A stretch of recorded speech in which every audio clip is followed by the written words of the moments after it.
பச்சை மிளகாய் ஊறுகாய், டாரங்காய் ஊறுகாய், பூண்டு ஊறுகாய், 3 இன்ஸ்டன்ட் ஊறுகாய் செஞ்சுருக்கேன். ஸ்பூன் கடுகு வெறுமனே இழுப்பத்தட்டி வச்சுட்டு எண்ணெய் விடாத 1 ஸ்பூன் கடுகு, 1 ஸ்பூன் சோம்பு, 1/4 ஸ்பூன் வெந்தயம் எல்லாத்தையும் நல்லா வறுத்துட்டு பொடி பண்ணிக்கணும். வறுத்தாச்சு. இப்போ பொடிச்சு எடுத்து ஆற வச்சு பொடிச்சு எடுத்துக்க வேண்டியதான். பொடிச்சு எடுத்துன்னு வந்தாச்சு. நெக்ஸ்ட் என்ன செய்யலாம்னு பார்க்கலாம்.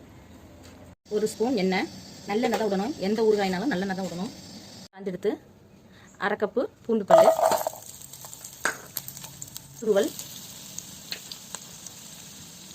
க்ரீன் சில்லி நல்லா வசந்தது 2 நல்லா பொன்னிறமாக கோல்டன் ப்ரௌன் கலர்னு சொல்லுவோம்னா அந்த கலரில் நல்லா வர வரைக்கும் வதக்கி எடுத்துக்கணும். துளி உப்பு இதோடு போட்டு சீக்கிரம் அப்புறம் நல்லா வதங்கிடும். அதுக்காக 1/2 ஸ்பூன் மஞ்சள் தூள், சில்லித்தூள். இப்போ இதை நல்லா மிக்ஸ் பண்ணி வதக்கணும். நல்லா வேகணும். பூண்டு, இஞ்சி, மிளகாய் எல்லாம் நல்லா வெந்தெடுத்து பச்சை வாசனைலாம் மிளகாய் பொடியோட வாசனையெல்லாம் போயிட்டு இப்போ நம்ம பிடிச்சி வச்சுட்டு இந்த மசாலா பொடியை இதெல்லாம் தூவிடணும். தூவி ஒரு கலக்கணும். பெருங்காயத்தூள் 1/2 ஸ்பூன். இப்போ இதை நல்லா மிக்ஸ் பண்ணி விடணும். இப்போ சூப்பராக இன்ஸ்டன்ட் பூண்டு ஊறுகாய் ரெடி ஆகிடுது. வச்சுட்டு வச்சுட்டு நல்லா 1 கப்பு, நான் ஏற்கனவே 1/2 கப்பு விட்டுருக்கேன். இப்போ ஒரு 1/2 கப்பு, 1 கப்பு நல்லெண்ணெய் நல்லா கொதிக்கட்டும். 1 ஸ்பூன் கடுகு வெடிக்கட்டும். நல்லா கடுகு வெடிச்செடுத்து 1 கப்பு கிடாரங்காய் பொடியாக நறுக்குனது, 1 ஸ்பூன் மஞ்சத்தூள். ஏன்னா ஊறுகாய்னால மஞ்சத்தூள் நல்லா கூடுதலாகவே நம்ம போட்டுக்கலாம். உப்பு 1 ஸ்பூன்.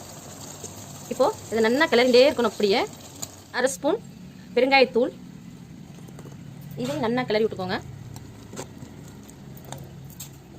பாதி அளவு வெந்து வந்துடுது. இப்போ இது கூட நம்ம ஒரு ஸ்பூனு வெள்ளத்தூள் சேர்த்துப்போம். ஏன்னா இனிப்பு, காரம், புளிப்பு எல்லாம் சேர்ந்து ஒரு நல்லா இருக்கும். ஊறுகாய் டேஸ்டியாக இருக்கும். அதுக்கு தான் போட்டிருக்கேன். இன்னும் நல்லா வேகட்டும். கொஞ்சம் அடிப்பிடிக்கிற மாதிரி இருந்தால் நல்லா துளி நல்லா சேர்த்துக்கலாம். அவ்வளோதான். நல்லா வேகட்டும். நல்லா வேகணும்.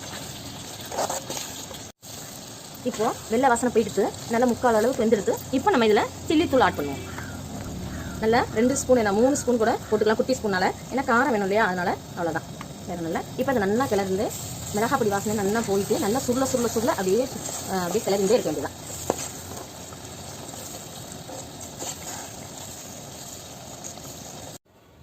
பாருங்க, எண்ணெய் தனியாக பிரிஞ்சு வந்துடுத்து.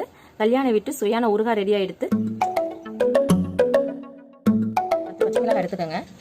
காம்பை எல்லாத்தையும் இது மாதிரி காம்பை நீக்கிடுங்க. காம்பு நீக்கி க்ளீன் பண்ணி எடுத்துன்னு வந்துட்டேன். இப்போ இதை 2 கட் பண்ணிக்கலாம்.